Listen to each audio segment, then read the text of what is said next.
Hello, this is Alan Coulter, and I'm pleased to join you, virtually of course, for the SilverSource Inspiring Lives virtual gathering. As most of you know, we normally would be enjoying a delightful luncheon together, but due to COVID-19, we are joining together online. We wish we could be together to celebrate this wonderful work that SilverSource provides for older adults in the community, and glad that you can join us virtually. Please show your support. Make a donation today. Our presentation today includes some great stories, some inspirational people, and a celebration of some fantastic initiatives throughout our community.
Hello, this is Alan Coulter, and I'm pleased to join you, virtually of course, for the SilverSource Inspiring Lives virtual gathering. As most of you know, we normally would be enjoying a delightful luncheon together, but due to COVID-19, we are joining together online. We wish we could be together to celebrate this wonderful work that SilverSource provides for older adults in the community, and glad that you can join us virtually. Please show your support. Make a donation today. Our presentation today includes some great stories, some inspirational people, and a celebration of some fantastic initiatives throughout our community.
Hi, I'm Tom Getreuer, Chairman of the Board of SilverSource.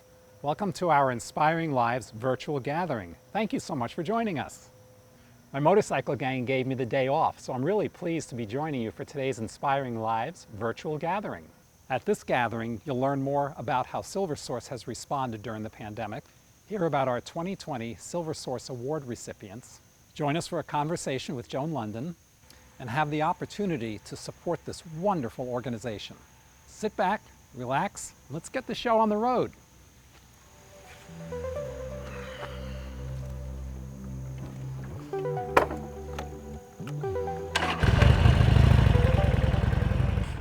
Tom, wow. How many board chairs ride a Harley? We do have a great board. I have to thank everyone on our board for all their help this year. And I also want to say that we have this great event here tonight. This year, instead of Inspiring Lives at the Woodway Country Club, it's a virtual gathering.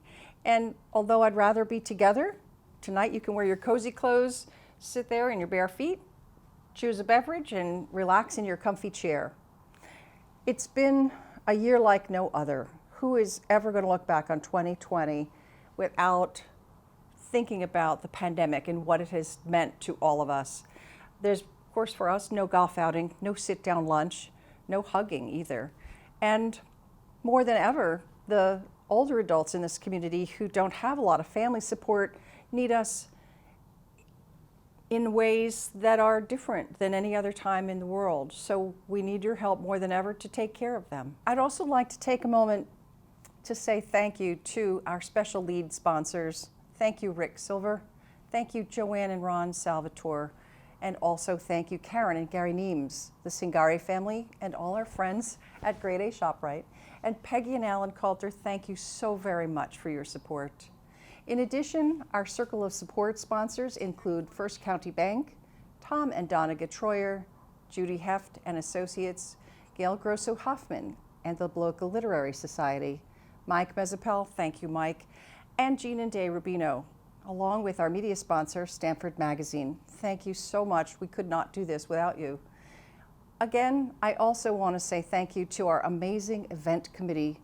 This group of people came together all year long, notwithstanding COVID-19.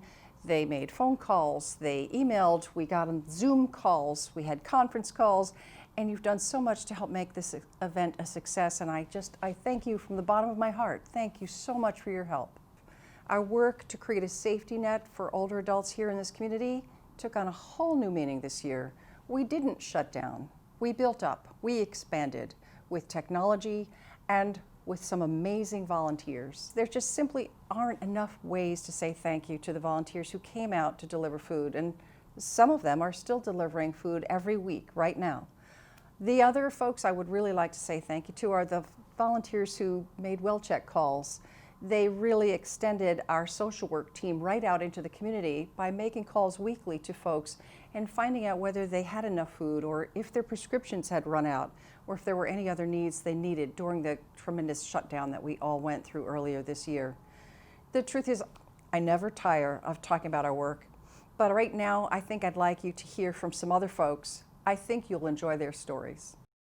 SilverSource is a wonderful organization that its mission is totally dedicated to the care of seniors. And we know that the number of seniors in our community are increasing every day.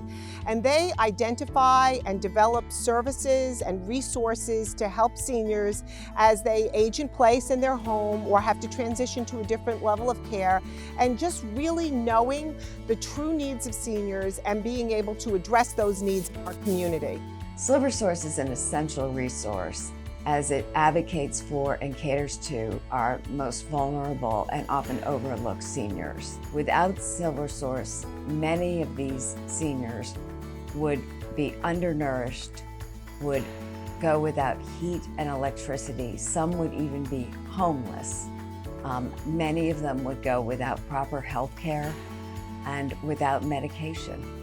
SilverSource is so vital to our community because many of the seniors who live in Stamford don't have family nearby.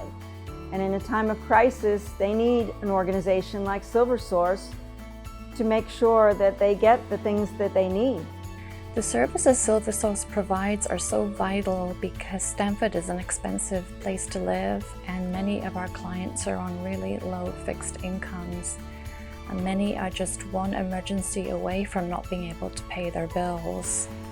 SilverSource is such an important organization for serving older adults because there are very few resources, especially for those that have financial constraints that are out there. The cost of getting old is really expensive, but SilverSource is the head and the heart and the resources that just aren't readily available in many communities. We're very fortunate to have a group like this here in Stamford, Connecticut. There isn't anything I don't think that SilverSource won't do for a senior if they had that need. The work that SilverSource does is so specialized for seniors, and I am truly proud of our staff because they are experts in their field, they are nimble, they adapt to change rapidly, and they address people holistically. They take a person-centered approach to care. When they meet a new client, they develop a care plan that really is specifically for that individual. I think that sets us apart, and I believe that if you were to look at our results, our outcomes, that people are able to live independently with dignity and respect and move on with their lives after they have the opportunity to work with some of our case management team. Some of the feedback I get from our Ride to Wellness clients is how much they really love our service. They love the dependability, they love the drivers, and they love the fact that we pick them up and take them home. It feels really great to help people and know I've met their needs for transportation. Clients tell us that they have a great experience when they come to SilverSource. It's very hard to ask for help, and I think that this agency makes it as easy as it can be for our clients. One of my favorite stories is one man in particular who I visit every week. He is a disabled senior, and when I first started visiting him, he lives in the back of a bodega in what used to be the storage closet.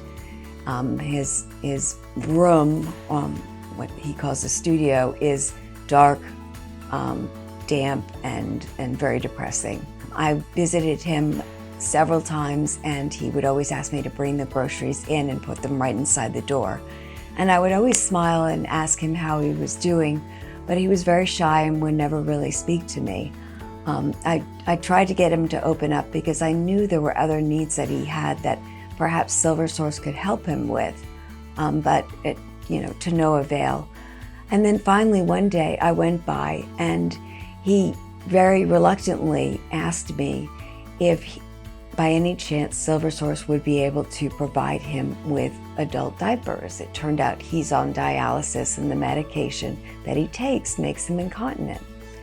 I told him that I would ask SilverSource if they could possibly provide him with that, and that I'd let him know. He then explained to me that he was on his last pair. To which I responded, "What size do you take and what brand do you prefer?" And I immediately went out and brought him back 4 packages of adult diapers. From that point on, he's felt comfortable in telling me all his needs, and in particular, the highest up on that list is his housing situation. And SilverSource has been instrumental in navigating him through the housing process and helping him find suitable housing.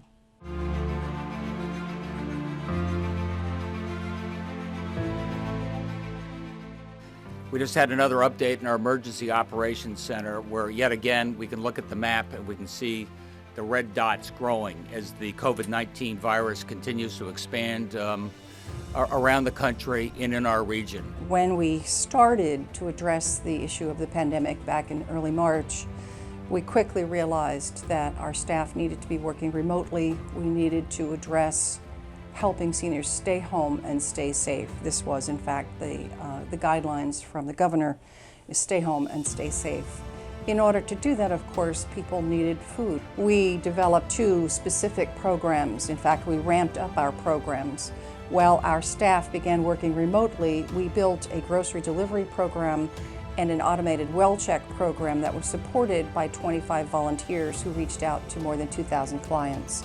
The grocery program was supported by more than 80 volunteers from the community, and we worked with suppliers to assemble grocery bags and get those grocery supplies as well as toilet paper, personal hygiene products, paper towels. Basic needs were covered through this network of supporters and volunteers who distributed on behalf of SilverSource in benefit of all the seniors. When the coronavirus hit, I knew I had to do something. I wanted to help in any way I could. So when I heard about SilverSource's senior grocery delivery program, I knew I had to be a part of it. I was just one person in a large army of volunteers that would show up every Wednesday morning, take the bags of groceries, bring them where they needed to go, and we all wanted to help people in Stamford. We had delivered more than 135,000 meals. I cannot say enough about the 80+ volunteers who came every week, some of them every single week, and some continue to this day, to deliver groceries to people, door-to-door, contactless grocery delivery. The seniors were so thrilled. They felt protected, they felt safe, and many of the volunteers are also calling those seniors. So there's been a tremendous bond and an outpouring of support for the senior community, and we are truly grateful to all of those volunteers who made that happen. People should support SilverSource because SilverSource is one of the few organizations that takes such good care of our most vulnerable senior citizens. SilverSource keeps them in their homes with the heat and electricity on, food on the table, and medications for their diseases. Oh my God, SilverSource has been my whole being for the past 4 years. I really hope people will support and donate to SilverSource to help people like me who have sudden loss of loved ones and have no means of support. And I really hope you will help us. Thank you.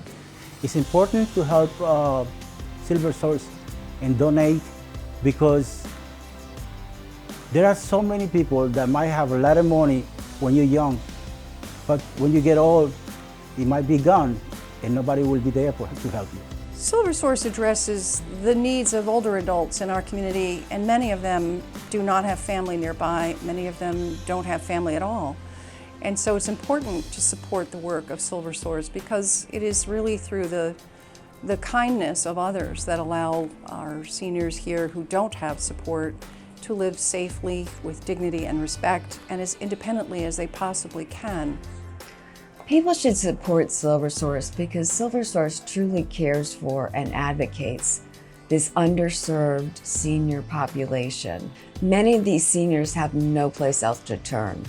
And having delivered groceries to them for a while now, I see the extent of their needs. Please donate what you can to SilverSource so that SilverSource can continue to provide a safety net for seniors. Are you ready to support this wonderful organization? Thanks, Tom. Usually we have 2 special events each year to support our work, our golf outing in June and our fall luncheon. This year, because of the pandemic, we had to cancel both of these events. So we truly thank you for your generous support tonight. I am delighted to be here this evening, and I look forward to speaking with you a little later in the program. And now, the 2020 SilverSource Awards. The annual SilverSource Awards celebrate the exceptional advancements and meaningful contributions made in improving the lives of older adults throughout Fairfield County by volunteers, individuals, businesses, and a variety of organizations. I am so pleased to present this SilverSource Award to Kathy Szilard and the GEMI team here at Stamford Health. Congratulations. Thank you, Kathleen. On behalf of Stamford Health, I am so proud to accept this award from SilverSource for our Geriatric Emergency Medicine Initiative, or as we affectionately call it, the GEMI program. And right behind me here is our team of dedicated and talented professionals who help us to take care of geriatric patients in our emergency department every day. The Geriatric Emergency Medicine Initiative program is one that we started several years ago when we recognized that for seniors to come to the emergency department can be a very frightening experience.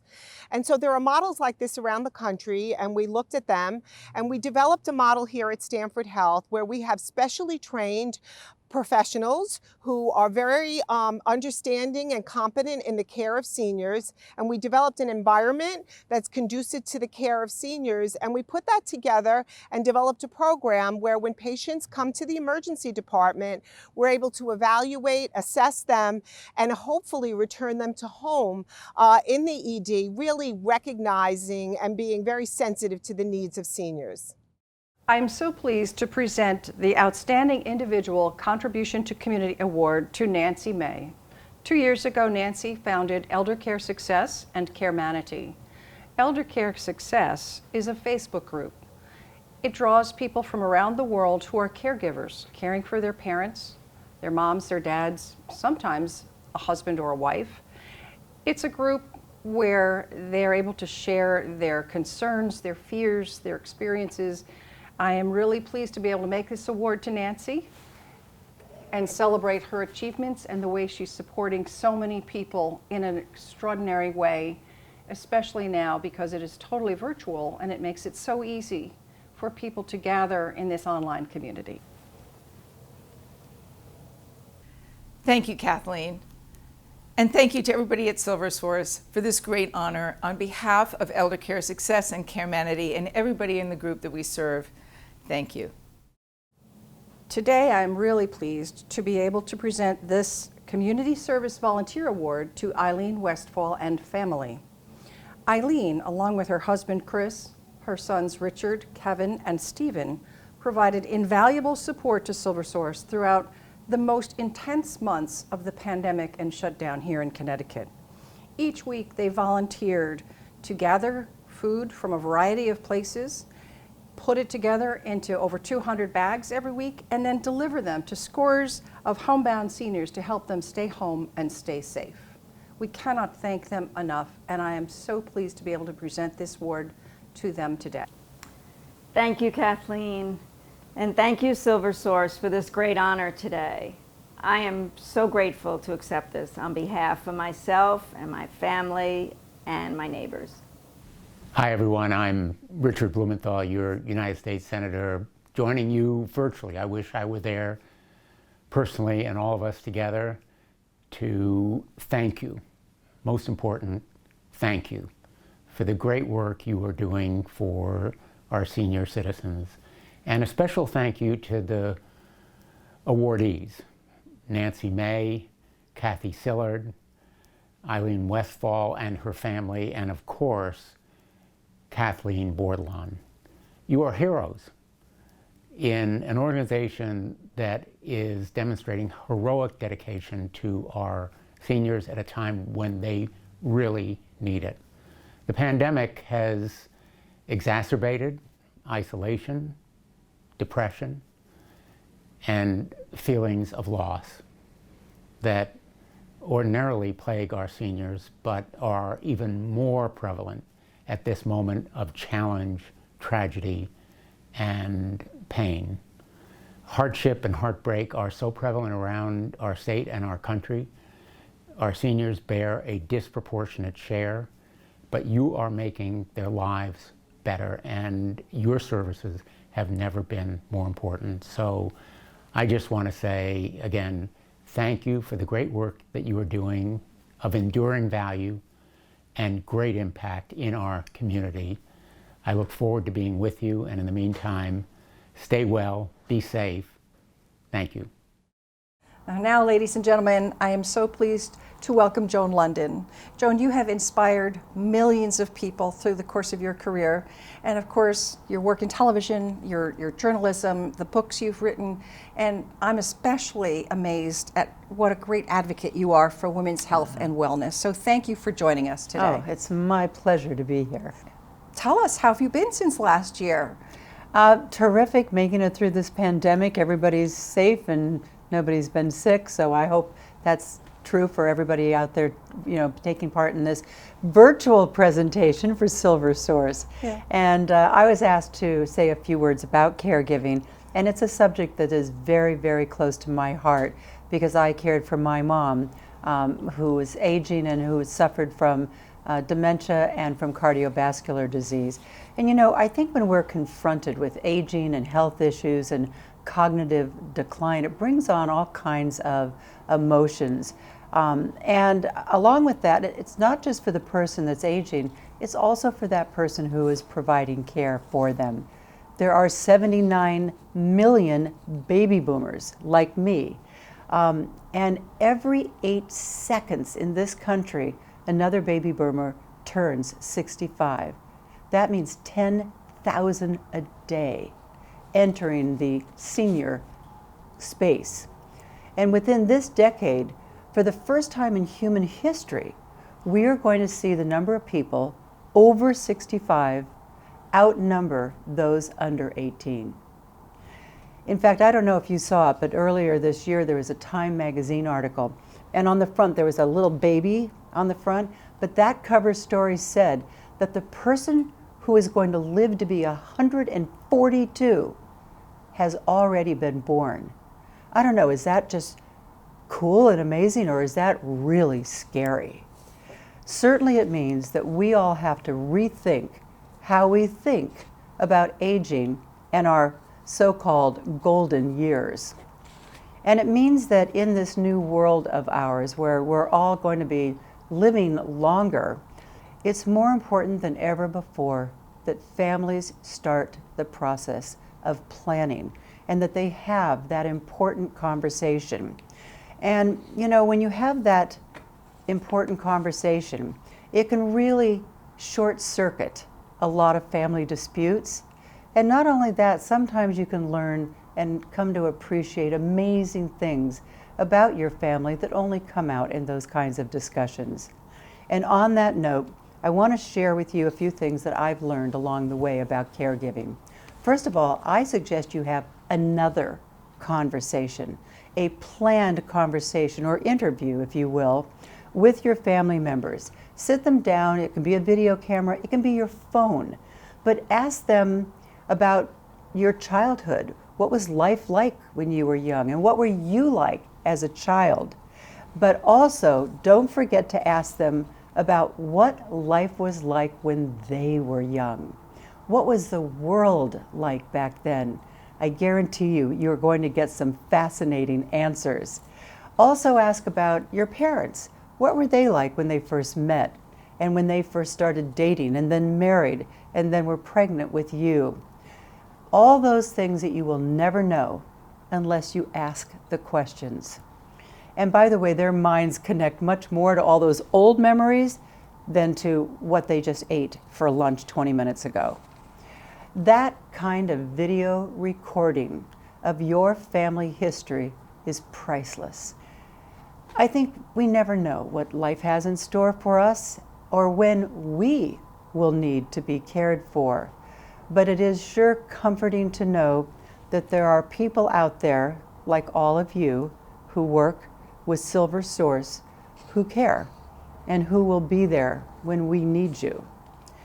And of all of you participating today who are caregivers, you share in a very noble profession and mission in life, caring for those in your community and participating in the fundraising that allows SilverSource to provide their much needed services. These are just the things that make the difference in the wellness of a community. So I want to thank all of you who are caregivers for all that you do for people like me and for the families in this community. And it's really an honor for me to be able to participate in these events each year for SilverSource. So I thank you. Thank and I thank you for asking me. Oh, it's our pleasure. It's just, you kind of learn as you go through the caregiving journey what helps.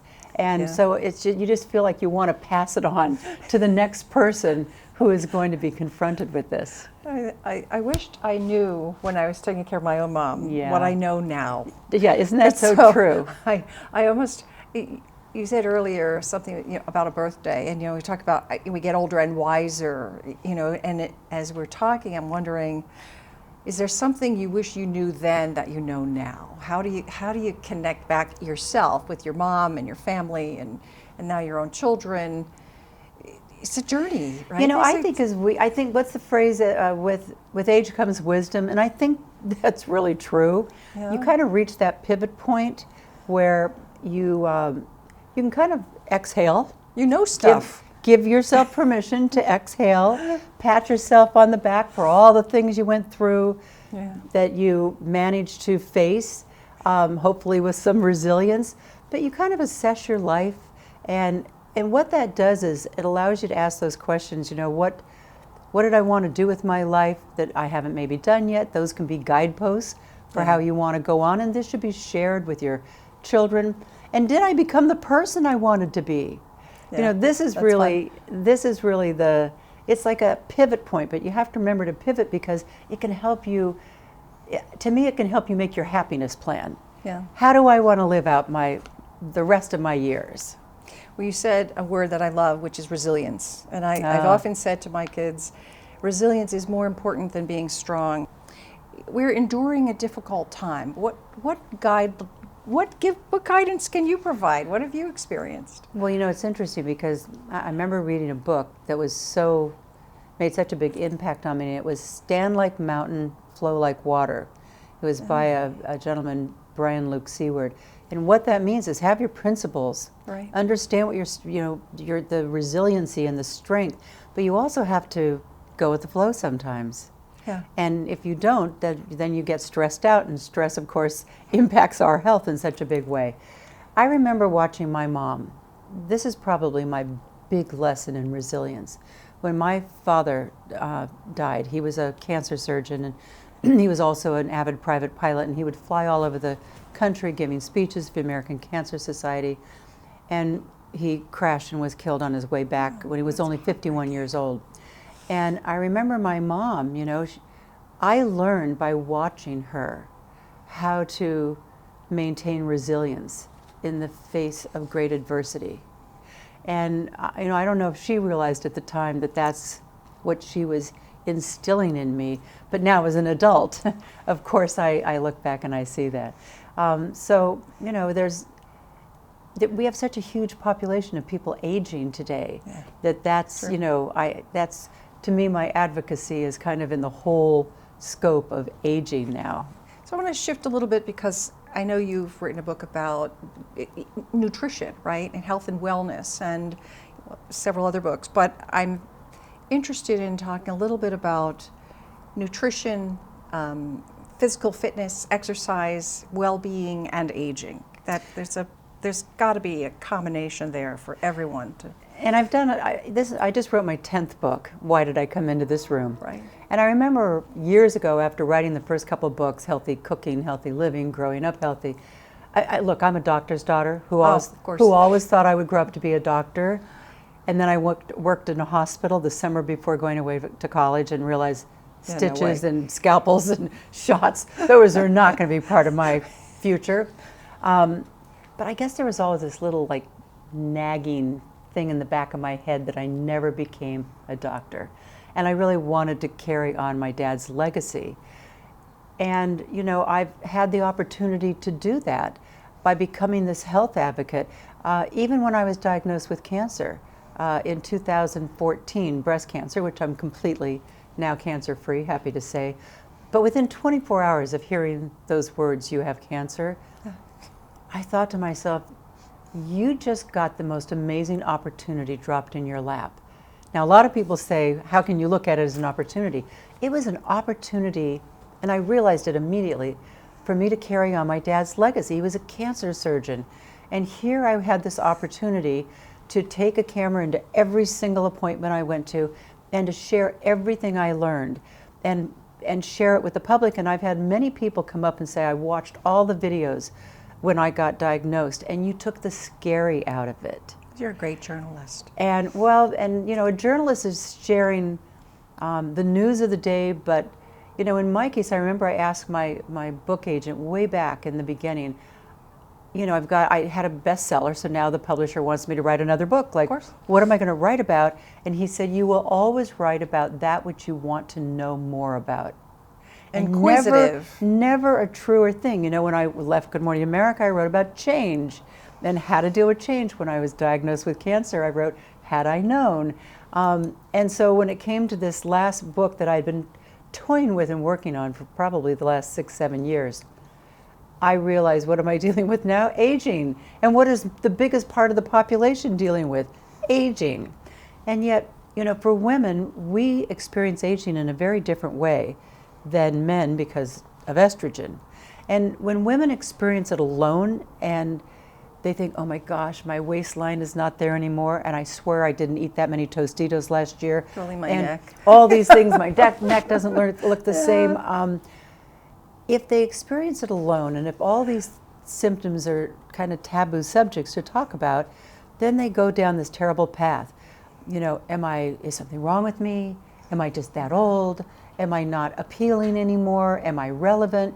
I wanted to throw all these things out there and talk about all of them with a sense of humor. You can't talk about leaky bladders without a sense of humor. But I've heard from thousands of women that, oh my gosh, all these things are happening to me too. Yeah. It just makes them feel better when they realize it isn't something wrong with them. It's something that every woman is experiencing. And oh, by the way, there are a lot of fixes for them. There sure are. There sure are. But we have to talk about them. But you bringing a sense of humor is great. Yeah. Being able to look at yourself and also a willingness to share your personal experience. I did. Not everybody is open to sharing, you know, but that's those the experiences. Secret. That's the secret formula. That's the secret sauce.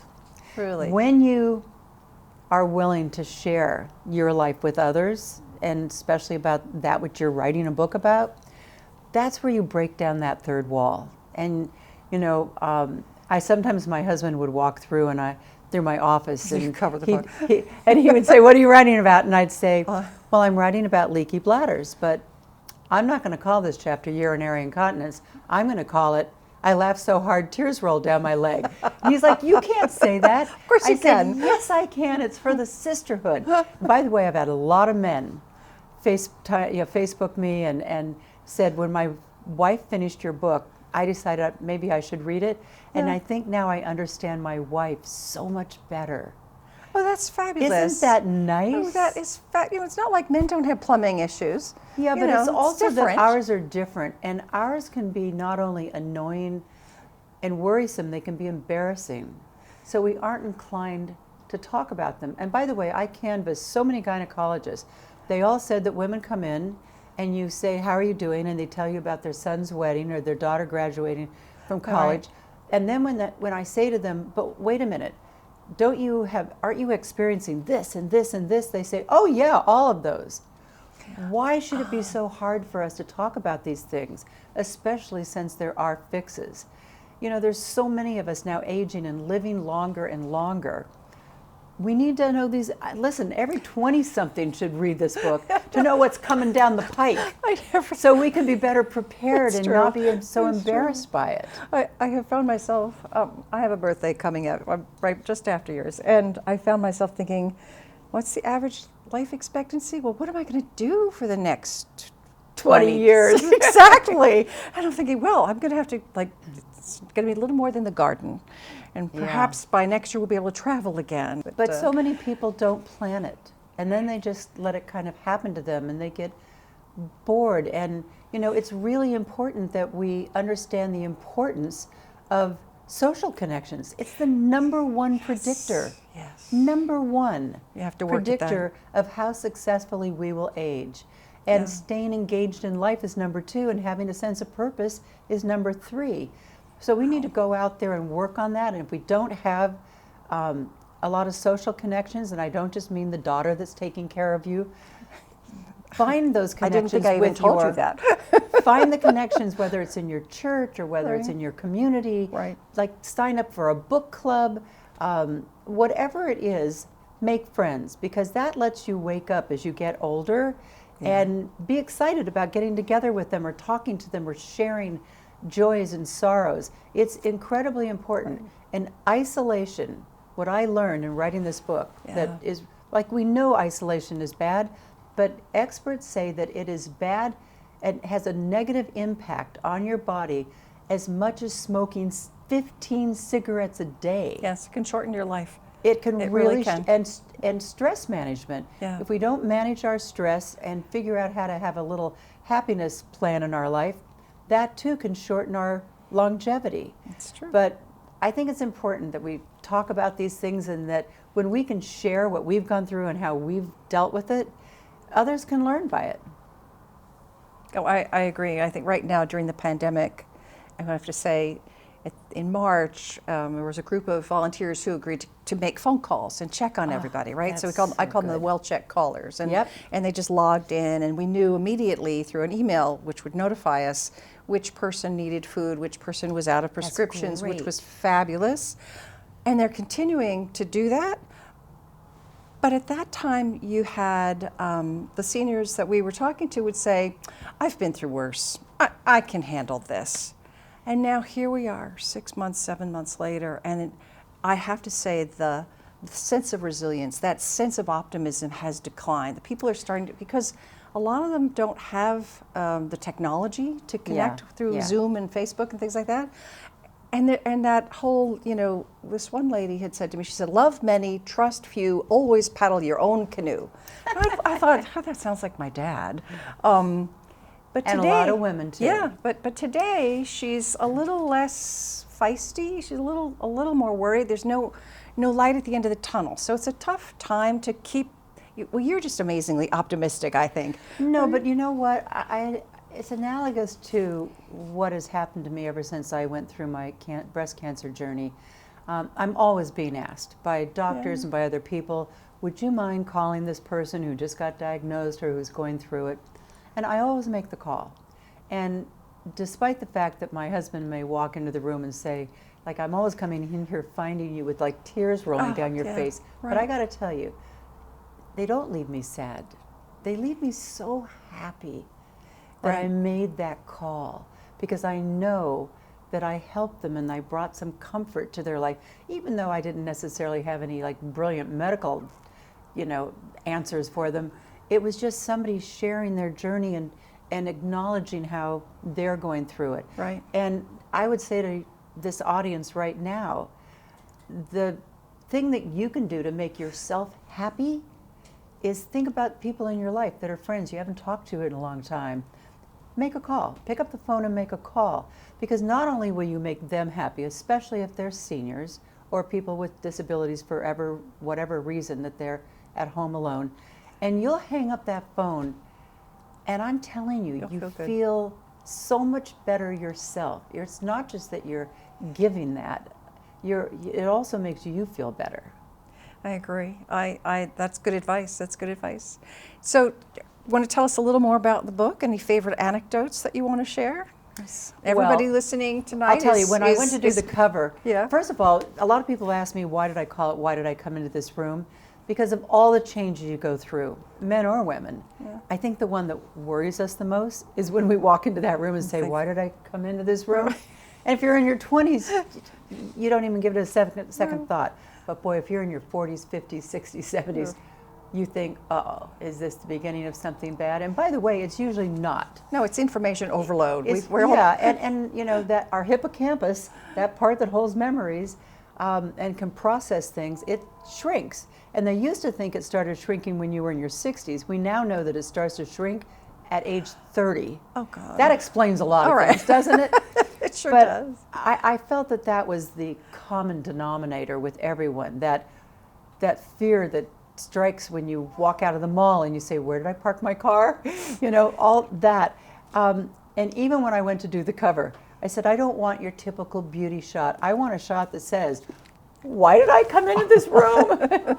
Because it instantly kind of conjures up that emotion that happens with people. Yeah, that momentary lapse of that you're probably thinking about 25 things at the same time. Yeah, and the connection doesn't happen as quickly. So I'll give you one of the things that I discovered that I really wanted to convey in the book is that our hippocampus does start to shrink, but there are things. So you do start to have some cognitive decline, which is normal and it's kind of age appropriate in your 30s, in your 40s, and on.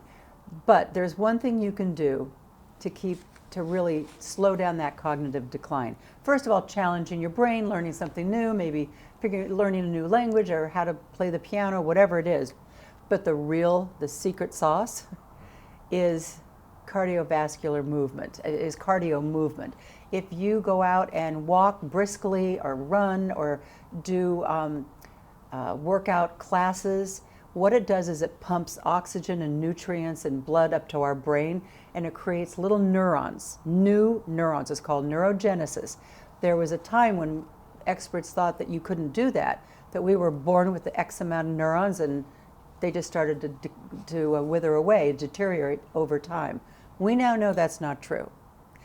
If you get out there and get your cardio system going, you can create new neurons, and when they attach to the central system, you can slow down cognitive decline. And when I learned this, I couldn't put my sneakers on fast enough. I'd always gone out to do my workout, my power walk, just to stay a certain size, or maybe for my heart. And yeah, I love you, heart, I'll be good to you. But man, when I found out it was going to slow down cognitive decline, I couldn't put my sneakers on fast enough. I think I'm getting my sneakers on in the morning. Yes. Honestly, yes. Every morning I get up and I think, I'm going to just sit in this chair with my coffee and read, and then I'll work out. And then I think, oh no, gotta go.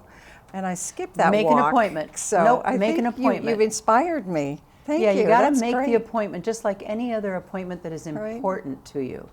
And we've got to drink enough water. Yes. I really explored that in the book as to why that's so important. We have to get enough sleep. We hear like lip service paid to these things, but there are little changes you can make in your life, small changes, and not all of them at the same time. Like, can't be a couch potato and decide you're going to be a fitness influencer the next day. You'll never get yourself going. But little changes, making sure when you're asleep at night, deep sleep, when those neurons are created, there's like a byproduct, and it floats around in your brain.